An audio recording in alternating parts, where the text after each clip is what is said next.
And now, ladies and gentlemen, please fasten your seatbelts. Welcome to PreneurCast. Yeah, business cards being swapped, beers being drunk. Can I say a nasty word? Can I say procrastination? With Pete Williams and Don Gosher. how well did that go down? We can talk about that entire thing in a very another rant and soapbox episode if we want to. Visit us online at PreneurMarketing.com. Hello, everyone, and welcome to this week's edition of PreneurCast with him, Pete Williams, and me, Dom Goucher. Hey, buddy, how's things? I'm pretty good, sir. As usual, I have to say, but you just have to check these things now, don't you? Of course, absolutely. Of course. This week, folks, we are going to be looking at a very interesting thing because we're going to be looking at a book that we've talked about a lot recently, which is SPIN Selling by Neil Rackham. But we're going to look at it in the context of the 7 levers, one of our frameworks that we use and talk about a lot on PreneurCast. So that's what's coming up in the show this week. First, Pete, what have you been up to? Oh, mate, getting older and wiser this week for me. That's kind of been my week. I had a birthday yesterday, which is, I guess exciting is the term. So that's been a bit of fun and kind of just, took a more of a relaxed week, at least in my kind of world. So it's been nice. Excellent. Well, it's been a learning week for me. I've been focusing on learning all about LinkedIn. Ooh.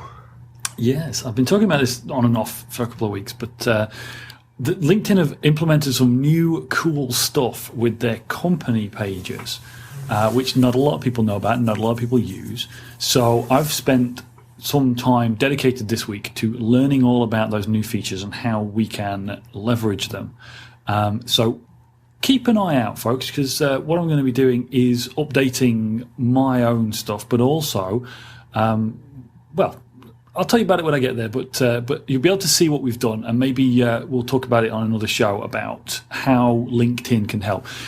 We did have a chap on a while ago, Wayne Breitbarth, was on the show, and I'll put a link to the show notes because if you're not on LinkedIn, you really should look at it. It's a powerful business tool, and it's growing in its support and its influence out there. So check out that in the show notes. I might just want to sort of give some context to that as well, because my take is that I agree, LinkedIn is growing immensely, and I think everyone should be on there if you're in that sort of entrepreneurial business space. And before I spoke to Wayne on the show last year, my kind of vision was LinkedIn was just like this online resume where if you're an employee, you sort of have this online resume that you might get headhunted. And, my cousin got headhunted recently via Adidas and moved from Australia to Germany to head up their HR team based on his LinkedIn profile. And my thing was, that's what LinkedIn's about. But the more I sort of get into it, the more I realize that it's a great platform for entrepreneurs to network and promote themselves. So even if you've got a little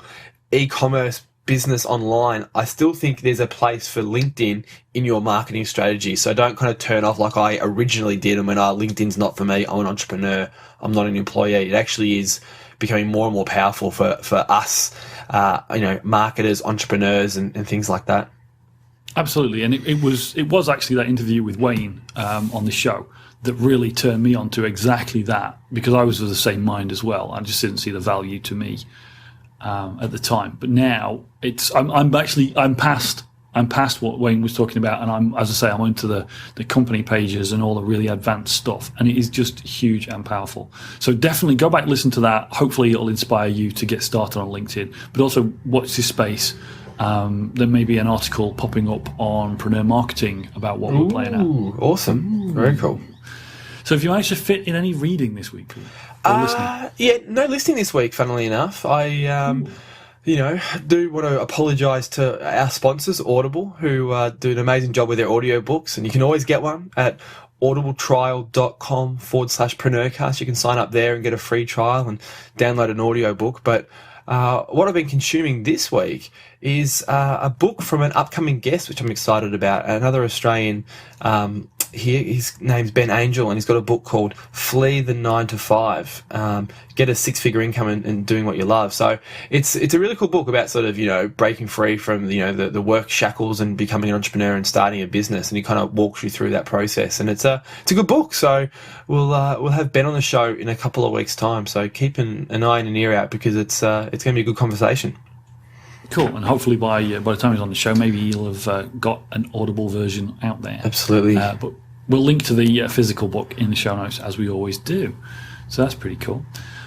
Okay, folks, so time for the main topic of the show. And in the introduction, if you're a follower of the show, you're probably aware of what the two things that we're bringing together are all about, which is the book and the technique known as spin selling by a chap called Neil Rackham, and the 7 levers framework that we talk about a lot on the show.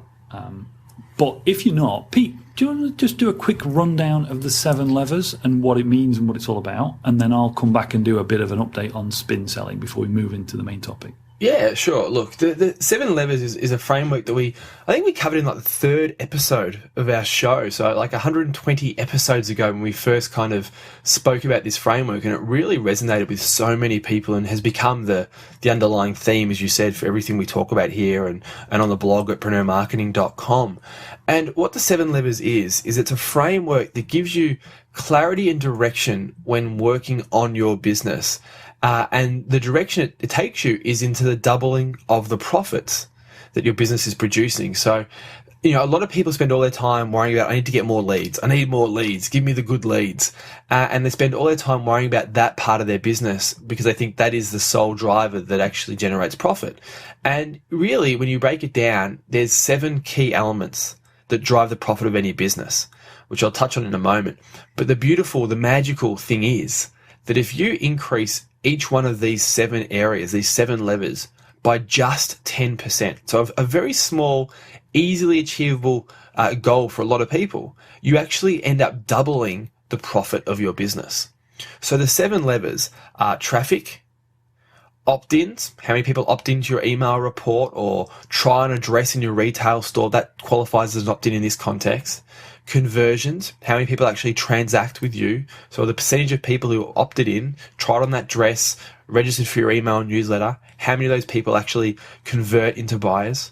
What is your average item price? What's the average price people pay for the items you sell? What is the average items per sale? How many items they purchase when they make a transaction with you? How many transactions per period? So if you're looking at this over a calendar year, how many times do these people come back and buy from you again? And there's also margins. What are the margins of the products you're selling?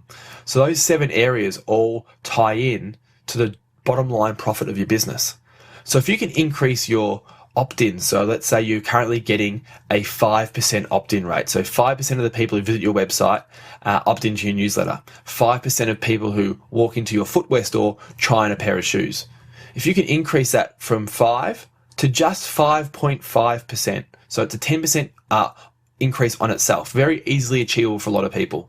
If you can increase your buyers where they come back 10% more, so you might have 5% of your, let's say 10% of your clients come back and buy from you again. If you can increase that to 11%, just a 10% increase on itself, that is an achievement, and you've hit that goal. So what that does, as I said, is it doubles the profit of your business. And what this framework provides entrepreneurs like us is some clear direction. Because I think a lot of us spend our time, just running around like we're chickens with our heads cut off. And you sort of are overwhelmed with what to do. And there's no clear direction of what I should be working on. There's no filter of decisions. So that is what the whole framework's all about. And I won't spend too much time delving into that here. We've got a couple of previous episodes solely on the 7 levers of business, and we'll link that up in the show notes. But I really do encourage people to either check out those past episodes, or there's also a free report at 7leversreport.com. 7 is in the number 7, leversreport.com. It's a 39-page free report there that delves really deep into each of these levers, gives you some clarity on what they are, and also some suggestions of the low-hanging fruit for a lot of businesses in terms of, okay, if you are going to go and increase the business and start measuring the business, these are the 7 areas to start working on. And it's surprising the amount of feedback we get of people who have applied this as a filter and have doubled the profit of their business, even just by taking the first step of measuring, realizing that, I didn't realize that there was actually a big hole in my bucket. And without any additional education, just awareness, people start measuring stuff and they get the increases very, very quickly, which is super exciting.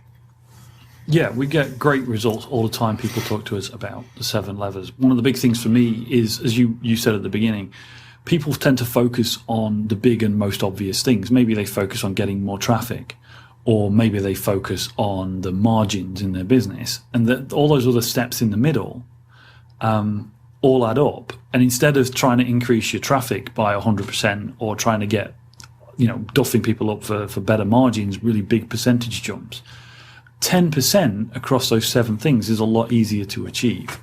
And it's a lot less hassle for you, a lot less work for you, just generally a lot easier to achieve. And the end goal, it's just basic maths that the cumulative 10% increase does. It's not hype.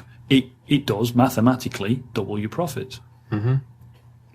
Now, with the word hype, let's move on to the other part of the core topic of the show, which is spin selling. Now, I remember when somebody handed me my first copy of Spin Selling, and I thought, no, I don't like that word. I don't like the word spin.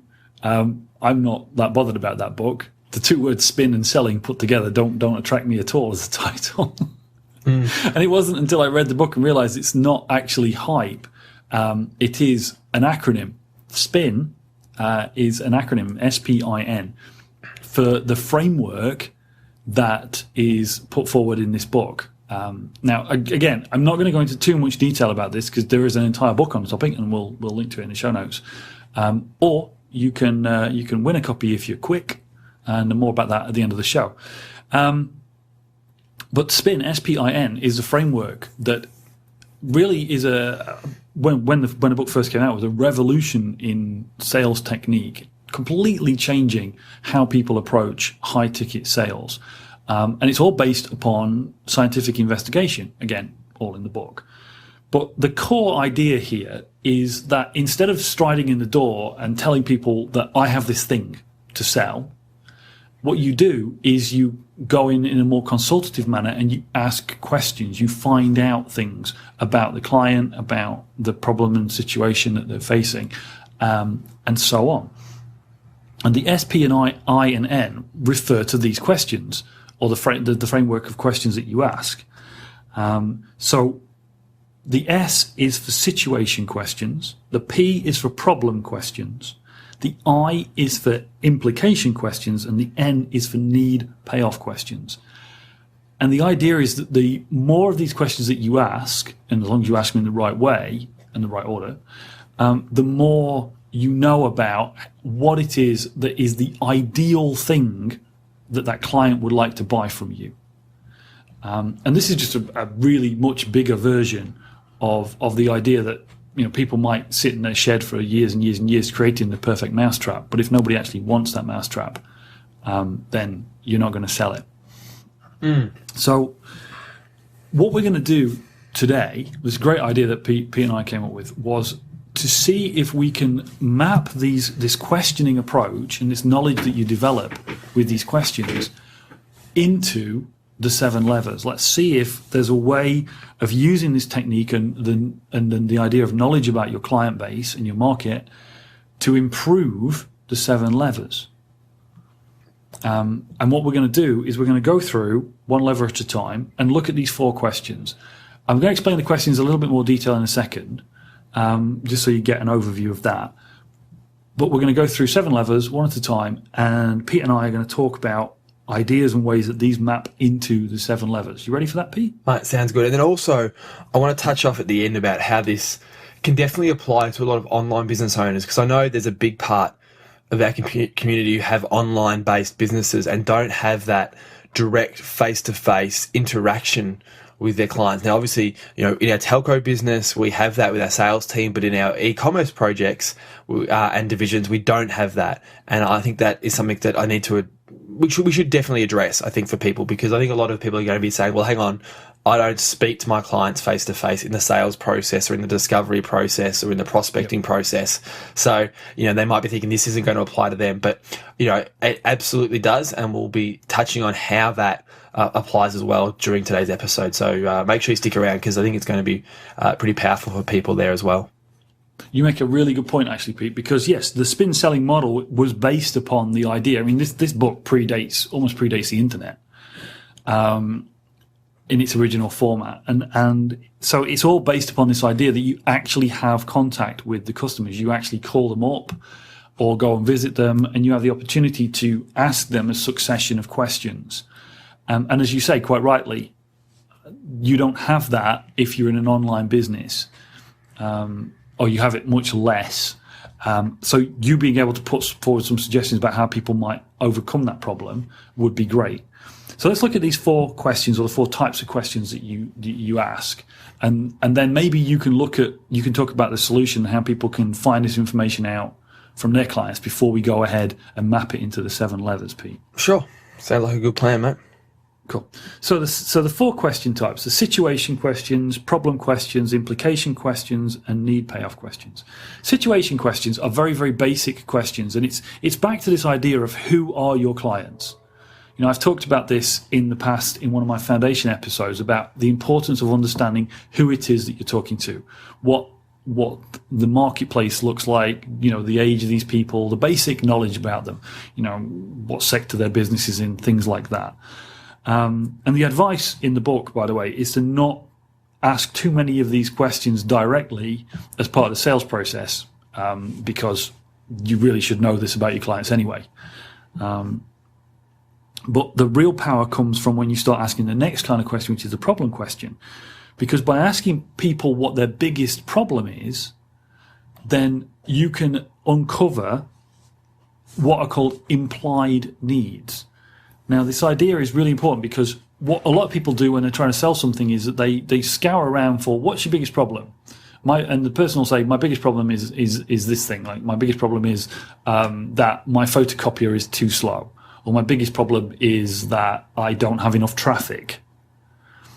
But really, it's not a specific problem or a specific need. It's implied that they've got some kind of real, actual problem in their business.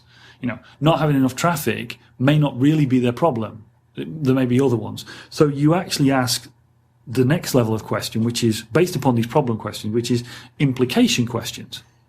So what is the implication of your photocopier running too slow or you not having enough traffic? What is it doing to the business? What is it doing to you or your business? How does it affect you? What's the implication of that? What's the cost of that? And not necessarily the cost in dollar terms, but what's the cost in terms of pain? Like, what does that actually mean to someone? So, you know, for a lot of people, I think that, you know, if you say, I need more traffic, but realistically what you want is more profit. That's the problem in the business. The business isn't to the profit level of where you want. So that's really what they're trying to achieve. They want more clients so they can make more sales and effectively make more money. That's the implication of not having enough traffic. It's not delivering enough to make the profit that the business needs to have. So that's kind of an example of, you know, realistically, to a certain degree, if you're selling to business owners, if you're selling in that B2B business owner space, effectively, on some level, the implication is always going to be more profit. That's the whole reason you're in business. Now, obviously, there's going to be variations of how someone articulates that and what that means to people, but effectively, it's going to be about more profit. But you need to get them to articulate how they see the implication being, because some sort of things it might be more profit, but it might be about my staff are not productive enough, and we need this extra piece of tooling to be more productive for my team, which, you know, is the real underlying implication. It's not that the photocopy is not working, it's that I need a better machine to make my staff more productive, and things like that. Yeah, really, really good examples, and a good example of the range of things that might pop up depending on the business that you're in and what it is that you've actually got to sell, whether it's a physical product or a service or whatever. And so these implication questions, what they do from a sales point of view, by the way, sales and marketing point of view, is it also makes the client feel the pain more acutely because they're actually speaking it out loud. A really good example in terms of this, I just want to give it to relate to sort of online startup entrepreneurs. And I do see this a lot, is a lot of people, to give you a very clear example, people say, and I will articulate a problem being, I need to hire an outsource. I need to go and hire a virtual assistant. That's my problem. And the problem is, I don't have enough time. So that's the sort of the implication is I don't have enough time to do everything I need to have done in my business. So they kind of have this, you know, back and forth conversation in their head that realistically the issue they've got, the implication is not enough time, and the problem is because I don't have a staff member, so they're going to go and hire a virtual assistant. Where realistically, if you actually spoke to that person and got to the bottom of their issue, for a lot of people, it's not they need a virtual assistant. They need a framework to remove distractions so they only focus on the core elements of their business. And realistically, having a virtual assistant might actually be more problems for that person. They're better off going, okay, once you delve into that conversation, it's like, hang on, you don't need to go and, hire an outsourcer yet. You need to get all the crap off your desk and not have so many spinning plates and only have one core product and one core business model and business unit to deal with over the next 2 months. And realistically, when you pull away all that other noise, you are going to have enough time on your plate to do the main things you need to do to grow your core business unit. And that kind of ties back into a previous episode we had recently. So that's kind of the whole problem implication discussion that you're trying to get out with your client. What they might see as a problem might not be the case. So you're going to go, okay, what's the implication of that problem? And you discover they want to try and get more stuff done. And then this is where you can kind of work out, okay, what is the best solution? It might not actually be what they originally think. And this is the reason you want to delve into this, is because, you could sell them some outsourcers or virtual assistant solutions, but that's not really going to help the actual clients. That's the reason you're doing this problem implication investigation. Absolutely. Yeah, absolutely. I mean, that's a really, really good example of where somebody says one thing, but they really need another. And this is the thing. The goal here with spin selling is that the goal is that you can sell something to somebody or deliver a solution to somebody that is really the absolute best solution to their problem. And this is for a number of reasons. One, because then they will be eternally grateful to you.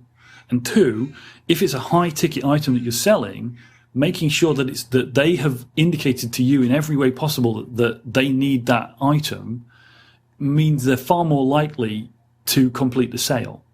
And in fact, the sale is almost a byproduct if you go through this properly and people say to you that that's what they want and you're able to put it in front of them. And the last step of that process is the need payoff question, because if you've found out a problem, you've discovered and investigated the implied needs by looking at the implication questions, then the final step of asking the need payoff question, which is, okay, what do you need to solve that actual stated problem? Yeah, we've gone from this indirect problem, not the real problem, to the real problem. So you now have an explicit need. And whatever that need is, what is the ideal solution in your mind, and what is the payoff? What would you get? So, you could phrase, an example is you phrase the question is, if I gave you this, what would it do for you? Not here, buy this, or I've got the answer to all your problems, buy this, it's X $100 or whatever it is. But if I gave you this, what would be the result? So you're getting somebody to visualize in their mind and picture in their mind. They're articulating it. You're sort of future pacing it, which I've spoken about before, and you're always getting them to articulate the issue. It's like you're asking a question. If I gave you this solution, or if we did something like this, would that help? How would that look like? And then they're the person saying, well, that would solve my problem. As soon as you can get someone to articulate, like, that is a solution I need, that is what I want, and they're the one actually saying, this is what I want, rather than you saying, this is what you want. Very small shift in the dynamics of a conversation that makes huge differences to actually someone writing a check and purchasing the products and services off you. Absolutely. If you look at it from a copywriting point of view alone, right? We talked a while ago to the copy hackers people about differentiation, and one of the ways that you differentiate yourself is by indicating, the problems that you solve and the benefits of your solution. Now, by going through this process, one, the client tells you the problem, but the real problem. They also tell you the implication of the problem, so that's the pain point. And through the need payoff questions, they tell you the benefits as well. They actually tell you the benefit of solving the problem. So if you could have this conversation with a client, even if they didn't buy your product, they've basically written your sales copy for you. Which brings us round to that situation that you spoke about right at the beginning, Pete, which is, what if people can't have a direct conversation with their clients? Before we go into mapping this to the 7 levers, because there are people now going, well, okay, that's all well and good, but I don't talk to people. I have a website, I have an e-commerce business, so how do I solve this problem? Yeah, it's a very good question, because I think for a lot of online entrepreneurs, that is a real sticking point for them. And I think there's a couple of ways you can get around this.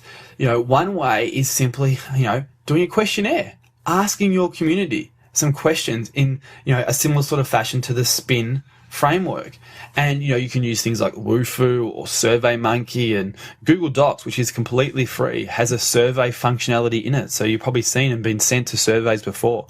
And this is what we've done. You may have, if you've already gone to PreneurMarketing.com and joined our community, there's a very high chance you would have got an email from me asking what you had for breakfast, and then leading into a questionnaire where we kind of get into our community and working out who they are, what their problems are, where they're headed, what type of business they've got, so we can really understand where they're at. And from there, we can kind of delve into and then, create content, whether it's blog posts or episodes like this, that really help and resonate with the community that we're building here at PreneurMarketing.com.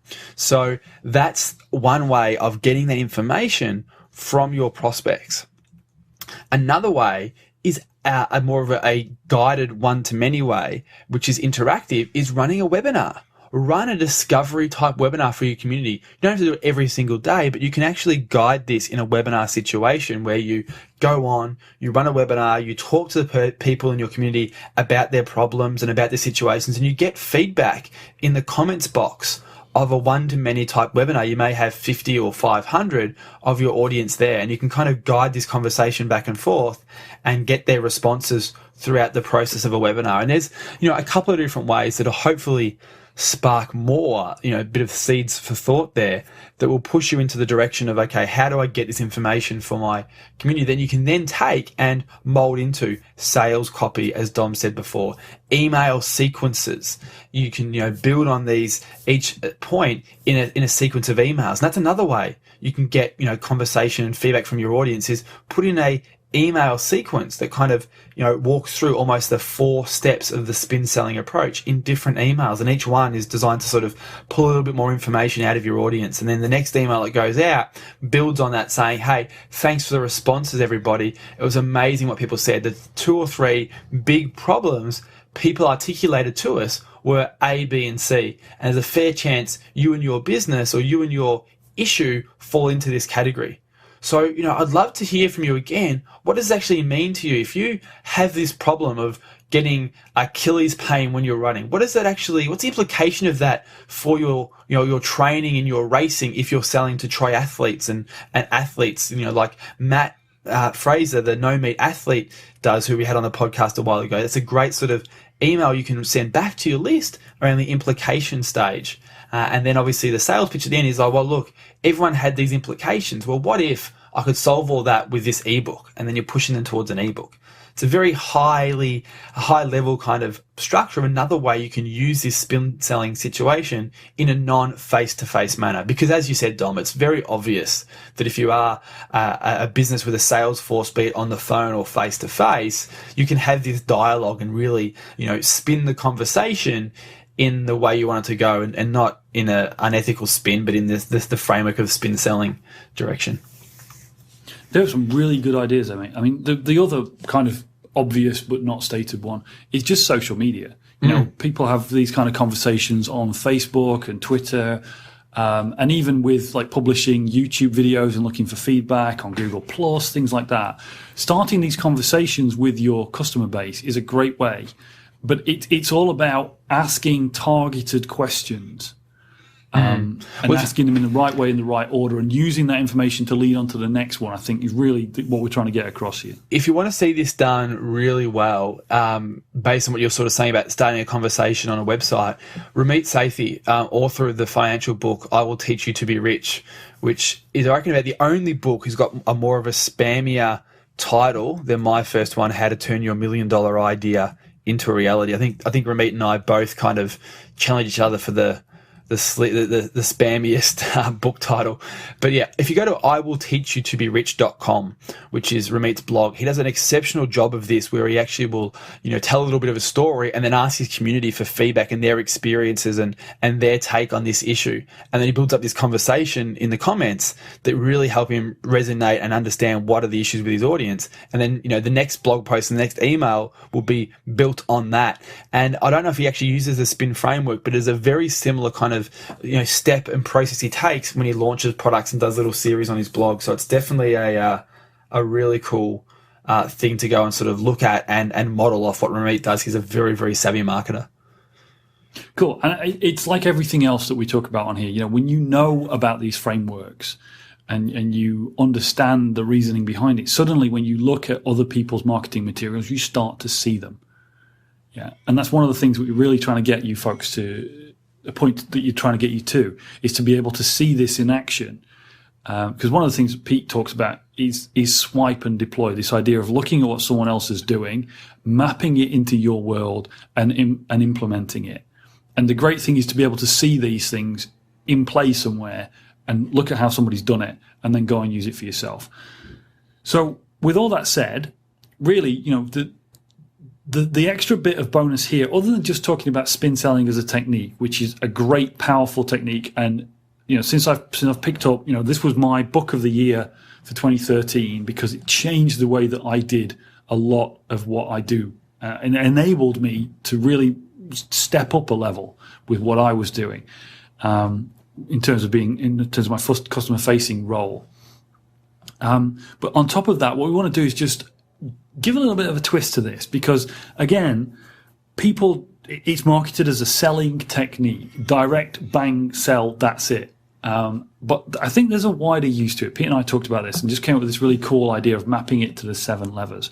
So what we're going to do is very quickly just run through those 7 levers, and look how the processes that you go through, the questioning that you go through, and the information that you pull out of it can help you, or just a general technique can help you with each of the 7 levers. So you ready for this, Pete? Mate, let's go. You can lead it off and we'll dive into this. I'm excited. Okay, so the first of the 7 levers is traffic. Now, when we talk, one of our other frameworks that we talk about is something called the Preneur Hierarchy. And the idea behind the Preneur Hierarchy is the relative difficulty in reaching an audience. And to cut a long story short, it's a lot easier to reach your existing audience than it is to reach a completely unknown one. And it's all about how much you know about the audience. So by understanding the situation that your potential customers are in or your existing customer bases are in, then you can actually target different places for traffic.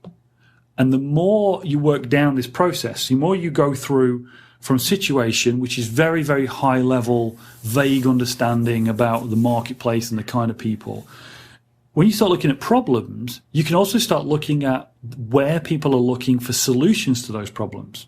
Mm-hmm. So you can start advertising in specific magazines or advertising on specific platforms and things like that. So just those first 2 questions can start informing where you get your traffic from.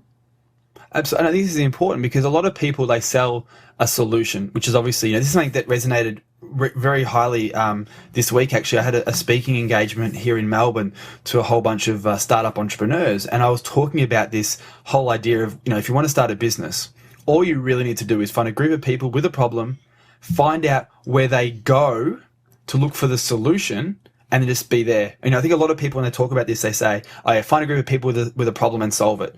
But I think the key part missing in that is you need to know where people go proactively when they're aware of their problem and just stand in front of that group of people. So, as you're selling stuff, you sell stuff that's, fixes a problem for somebody. Now, the problem they might have initially, or that what they think is the initial problem, might actually be slightly different to the solution you offer because of this problem implication flow that we spoke about before. The problem someone has, you need to get them to articulate the implication, because that's the solution. Like if you sell business consulting, maybe standing in front of a group of people who are looking for virtual assistants can actually help your business, even though you don't sell virtual assistants. That's the kind of problem implication suggestion that I kind of made earlier, and hopefully people see that bridge. But if you can go and write a free report about, how a virtual assistant won't help your business, and you can promote that ebook or that free report to people looking for virtual assistants, you can then help articulate, well, hang on, this is a problem you think you have. You need a virtual assistant. But really, the reason you have this problem is that, the implication of it is because you're too distracted. Well, don't go and buy a virtual assistant and hire somebody. Take my course and get rid of those distractions first. So it's a sort of a way to really understanding the implication of what you do, the problem people have initially before they kind of can articulate that implication, and then you can go and get that sort of traffic coming to your offer. Does that make sense, Tom? Is that kind of, it's a bit of a bridge there, but what you've done there, yeah. Well, you literally have bridged us over into opt-ins, because you talked about writing a free report, and so putting your free report, which really the content of the free report is more to do with the problem and the implication. Absolutely. Which, because when we look for an opt-in, whatever it is, an opt-in can be anything. The 7 levers is applicable to any business. And an opt-in could be, as Pete gave an example, trying on an item of clothing in a shop, or it might be, signing up to an email newsletter, or downloading a free report, or whatever it might be. And if you can understand not just the problem but the implication, for example, in a sales situation, a physical shop, let's talk clothing, right? And something that you've been involved in the past, Pete, which is outdoor clothing. Mm-hmm. Now, somebody might come in saying what they think their problem is, right? Or they may have in their mind what they think their problem is. But if you can really understand the implication of the problem, for example, I get cold. Yeah, they might come in with a problem. I need a jacket. Yeah. Yep. But really, what the implication is they need a jacket. But the real problem is that they get cold while they're out walking. Now, a jacket may not be the solution. Maybe it's a body warmer. Yeah, some thermal underwear. Maybe it's a thermal underwear, a base layer, whatever. It's really understanding that stuff and communicating through from the problem to the implication, and then get them to try it on. So you could say, hey, do you get cold? Okay, fine. Have you tried a body warmer? Try on one of our body warmers and walk around the store in our body warmer to see the flexibility and extra movement, etc., etc. And further down, the need payoff. Okay, so what if I could give you something that kept you warm but kept up the mobility? Because if you wear a big thick jacket, you haven't got the mobility. Absolutely. So going through and talking to people and understanding that kind of thing, may even get you all the way to a conversion. Yeah, I think the biggest thing in what you're saying there is that you need to get people in with the problem. Like that's their first level of articulation. They see themselves having a problem. So you need to get them in, whether it's an opt-in through a free report where the offer is talking about their problem, not about the implication. You can't talk about the implication yet. It's got to be about the problem, because that's all they can see. And then in your free report, you can lead them and articulate and make them see and future pace the implication of that, and that helps you sell different products and services. But same with the clothing store.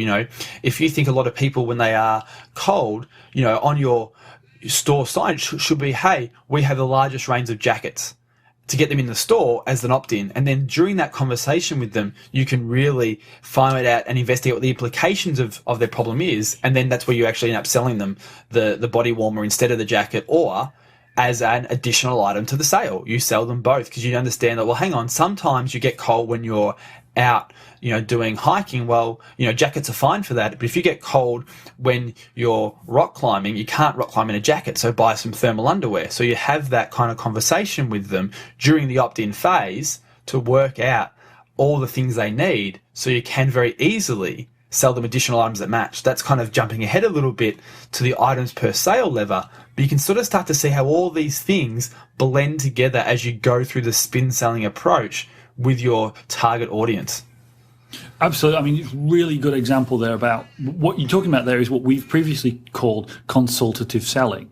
Now, if you have this opportunity to have a face-to-face, or that your staff can have a face-to-face conversation, the spin selling model is fabulous for that, because it does exactly do what Pete just said. If somebody came in for a jacket, if you can ask a sensible question that doesn't seem untoward that gets more of a problem description, which you can then ask the implication questions, then it does lead to all these other elements, and it can lead to all the different parts of the 7 levels as far as dealing directly with the customer is concerned.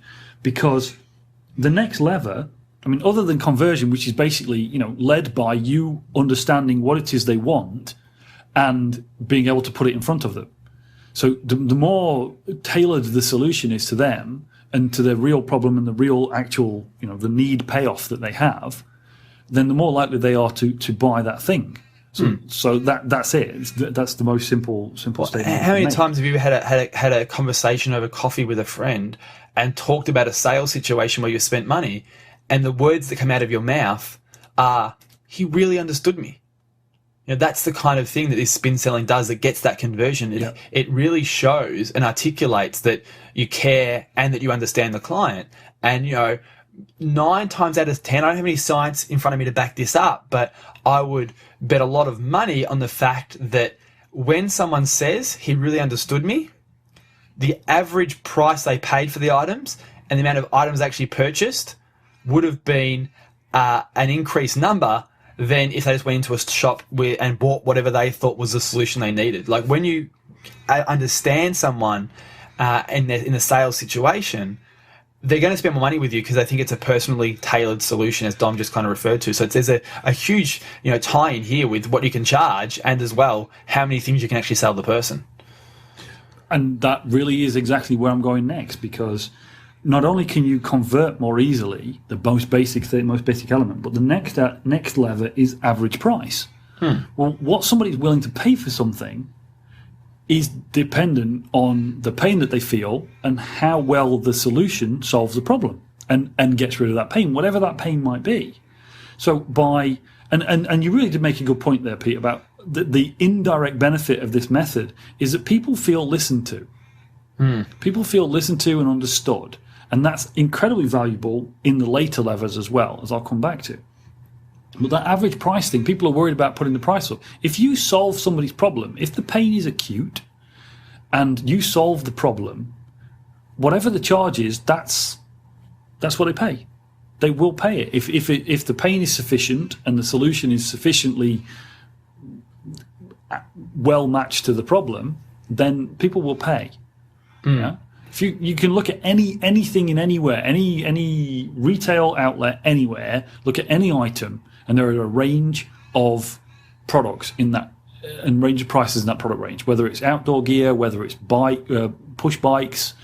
It's like, I'm not going to bring up how much you paid for your last bike, Pete, but it solves a particular problem to a particular level for you because you are a sports person, you do triathlons, and the bike is a big part of that, right? Yeah, absolutely. It's actually funny. Fleur and I were having that conversation recently, and it's worth more than her first car was.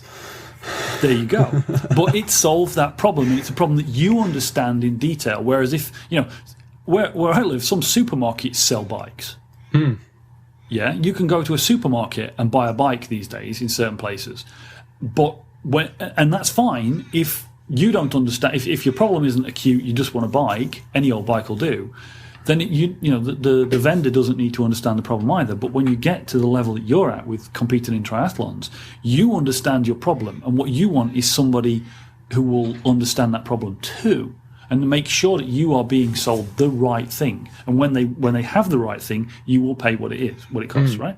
Absolutely. And this is where in sales copy you want to sort of really address the problem early, but then really, they say, sort of scratch the itch in your sales copy and really kind of push the pain of the implication of not fixing the problem, and really saying this pain's worth a lot to you, and really kind of get that emotional driver in the prospect as well, because that changes the prospect's perception of what's going on, which obviously can indicate that, hey, you can charge more for this because it's really painful and needs to be fixed.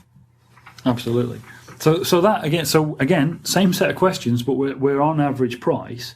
And you've already mentioned average items per sale, because once you understand the situation that person's in, whether it's the sports they're competing in, whether it's the business they're in, whether it's just the acute nature of the pain or the range of pain that they're feeling, relatively speaking, then you can recommend more complementary products. The triathlon is a great example.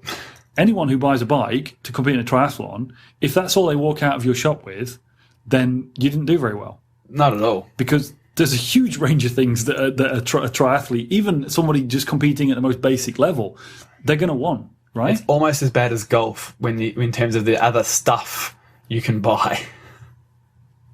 But the thing is, the way I look at this, and I think this will help a lot of people, is, people come in with a problem to your retail store, to your website, to your e-commerce business, to your consulting company, whatever it might be, with a want.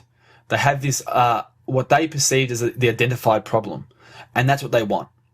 And you should sell them what they want, because, that's what they want. Pretty straightforward and obvious. But when it comes to items per sale, during this, spin selling investigation, and you sort of are figuring out what the actual implications of that problem are and what that means for that person, and, what the real solution should be, this is when you can sell them additional products that they need. So they come in with a want, you sell to their want, but you should also, throughout that conversation, throughout that sales pitch, throughout the email sequence, throughout whatever it is you do to communicate with your opt-ins leading up to the conversion phase, is you're educating them on what they really need and making it a package solution. So they still feel like you actually heard them and, give them what they want, but they now figure out, well, hang on, there's something else I actually need that will complement, support, help fix, increase the benefits of whatever I'm buying. So it's that want and need type solution. So you have two products now. You have a want product and a need product that you deliver to the person in a very beautifully packaged way that helps increase your items per sale and obviously the revenue you generate for your business. And again, it's back to that conversation in the coffee shop that you mentioned earlier. If you can take somebody's problem and what they want and also provide them with what they actually need by listening and understanding, then that is what will actually get talked about. The fact that you went in thinking you knew what you were doing and came out with the thing you actually needed. Mm-hmm. And that is a fantastic thing to be able to do, which, amazingly enough, leads us on to transactions per period. Yep. Because if somebody, again, you said this right back at the beginning, if somebody goes in to a store or deals with a company and feels that company understands them or that salesperson understands them, then when they have a similar problem or a related problem, they will actually reach out to you. They will revisit you for a solution, which is one way that this can work in your benefit indirectly, just by showing understanding, showing listening, showing the ability to give a well thought through solution to a problem can lead to repeat business. Simple as that. Yeah. And I think too, part of it is, as we've spoken about in previous episodes here on PreneurCast, is that what also happens before and after the pain that they've got that you're solving in your initial conversation, that is where you can also go back and sell additional items. So part of this conversation, this spin conversation, this investigation, this fact finding, if you will, you're learning a lot about the person beyond just the confines of this issue right now, where you can go back and, sell them other stuff because you understand, what their problem is, what their situation is, what the implications are, and that all ties in beautifully for follow-up marketing. Absolutely, and I've actually been through this situation recently. I've had a number of meetings with potential clients, and I actually walked into a meeting recently, and the client basically said flat out, "We are not interested in what you have to sell right now." That was like the opening statement. Yeah, he didn't actually really know what it was that we could offer, but he basically said, "We're not interested right now. We're going through a process right now, and there's nothing. We're not going to make any decisions right now." And I said, "Would you mind, as we have the meeting booked, if I just ask you some questions?" So I'd basically been told no before I started. But I went through the spin selling model, and I now have a huge amount of intelligence, not only about that client, about their pain points, and about the implied needs and even the need payoff that goes on in that particular company. But I understand the industry, which means that if I come across another client, or if I even want to go and find another potential client in that industry, I can, and that conversation will be a lot smoother because I can target my messages just to get myself in the door. So it makes that next meeting. Now, also, they only said not right now. They didn't say never. They just said not right now. So when I go back to that client, they will remember that I listened to them.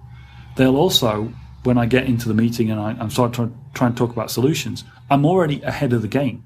I've already had this conversation. So it was a really bad situation, or potentially what some people might have seen as a bad situation, turned into a really good one just by using this model. Yep. Beautiful. So the last thing on the 7 levers is margins. Now, margins are not just about markup on the product. It's all aspects of the business. When we talk about 7 levers in general, we talk about that. Pete, you had a really cool thing that you came up with when we were talking about this earlier with regards to margins and suppliers. Well, it's working out. A bit of a twist. Yeah, well, part of it is just working out what the salesperson selling you needs, and figuring out what is their objectives, what are they trying to achieve, what targets do they have, how are they measured and remunerated? Because if you can work out what their problem is, which hey, they need to hit a certain target, you can potentially sort of say, well, hang on, if we do this and you offer me rebates later, it helps you hit your target this month. And there's a whole bunch of ways that you can help your suppliers reach their targets, their goals, whatever their problems are, when you're negotiating your own rates and purchase prices and product lines and things like that. There is ways to actually understand what they have, their problems themselves. They have issues, they have targets, they have pressures. What are their problems, and how can you help solve them as a client by structuring certain payment plans or deliverables? And if you're saying if they need to hit a certain amount of product sales, well, can you say, okay, well, look, let's do a promotion together. Go and speak to your marketing department and get a budget that they can help co-promote. So they can say, okay, hang on, let me slow this down and give you an example. If you sell real world goods and you have a salesperson come to you and say, I need you to buy more product off me so I hit my monthly target.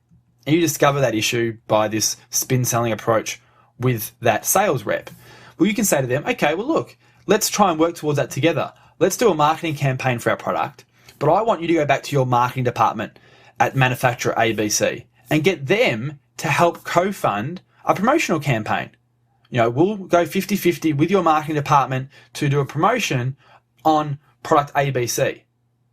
And obviously that should increase the sales of ABC, which we have to buy from you, Mr. Salesperson. So by getting them to fight your battles internally, you can get some additional co-op funding from your manufacturer. They're creative ways to sort of use this spin selling in reverse to help a sales rep fix their problem, which is hitting their targets, but also then at the same time they're going to help fight your battles internally with the manufacturer to get you better terms, to get you co-op funding, to get you free editions that you can then add into your product suite, saying, hey, if you buy ABC, you'll get XYZ for free for the next month. He can do that because the XYZ doesn't affect his budgets or whatever it might be. So you can use this sort of stuff very intelligently when negotiating back with your suppliers as well. And I really like that, because that really does speak to what we try and do on the show, which is to look at something. Spin selling is about selling, but you've just used the same technique there to understand somebody who's trying to sell to you, to make that work to your benefit. I was going to say, so at the end of the day, and it's an overused, kind of analogy, but it's true. It's like everything is selling. When you're negotiating with your supplier, you're trying to sell them on your idea of a cheaper price point or more free bonuses or co-op funding or rebates. You're trying to sell him on, getting that outcome. So, even when you're sort of talking to a salesperson, you are selling them on believing your preferred package solution, for want of a better term. Well, really, what you're doing is you're selling them on giving you a discount. Well, fundamentally, better terms. Fundamentally, it's still a sale. You're selling them on why they should give you better terms. But that is an example, just one example of how you can work on your margins. And again, just to recap the 7 levers idea, what we've talked about here, we've just given a whole pile of ideas of ways that you can improve each one of those 7 levers. And you really do only have to do it by 10% on each one to double your profit. It's not a lot of work to get 10% on each one. And, maybe you do 7 on one and more on another, whichever works out easier for you. And some of those are more applicable than others, depending on the kind of business that you're in. But this idea of the spin selling, the questioning, the understanding the client, and adjusting what you sell and how you sell it, I think is a really, really powerful technique. Absolutely. And one thing I'd love people to do is actually take a moment and share with us what you learned from this episode and how you think either you can apply this or did it actually help you. And I think the really cool thing is pretty much all podcasting apps these days have a share feature, whether it's on your iPhone or on the Stitcher app on Android or anything. There is that share button on your iPhone, which I know is where a lot of people listen to the podcast. You can click that share button and click tweet or Facebook and send us a tweet, at Preneur for me, at DGoucher for Dom, and let us know, did you like this episode? Take the moment right now while you're still listening. It doesn't have to be done later. You can do it while we're still talking right now. Hit that button and just let us know and share out this episode and hit us up and tell us, did you like it? What did you learn? Was it a revelation for you about how you can actually use spin selling for your online business? Did you realize how you're going to actually go to your sales staff and get them to implement spin selling? You're going to go and buy copies of spin selling for your sales staff, whatever it is. Let us know about how you're doing this on Twitter right now through the Android app or the iPhone. I would really appreciate to get some feedback because, it's all about feedback. Hopefully you understood that this is, spin selling is about feedback and interaction. And we want that from you guys too, so we can continue to deliver you guys good episodes and stuff like that in the future. Yeah, as Pete says, however you have discovered us or listening to us, send us some feedback through one of those means. It might be on the iTunes store, it might be on the app on your device, or you can always visit PreneurMarketing.com. Absolutely. Where every episode is up there for you to download, listen to online. We also have all the show notes, all the links are on there, so everything that we've mentioned in this week's episode and every other episode, there's transcripts on there. And there's a comment box below each episode that you can give us a specific targeted comment, or there's a little very, very quick, very easy to use audio feedback. If you've got a microphone on your computer, you can go to the website and click the voice comment, a little thing on the side of the screen there, and leave a little voice note. And we'd love to feature you on the show, by the way. Feel free to pimp out whatever your business is. Tell us what your business is and how you're using what we're talking about. And we'll include you on the show. Love to do that. So any one of those means, do let us know what you think about this and any of our shows. Now, speaking of competitions... Yep. Sorry, no. Hang on. Well, we weren't, but we're going to. We're going to speak about competition because normally if we have people on the show, as we regularly do, we're going to have one next week, for example, they give us things to give away. But for the last few weeks, we've been running a competition to win copies of Spin Selling because it was my book of the year. And what we're doing is we're closing that competition at the end of this month. We kept it open because of this show. And what we would like you to do to win one of 3 copies of Neil Rackham's Spin Selling is just to go to the post on PreneurMarketing.com for the awards show. That's the 2013 awards show post. I'll link to it in the show notes. And leave us a comment about that episode.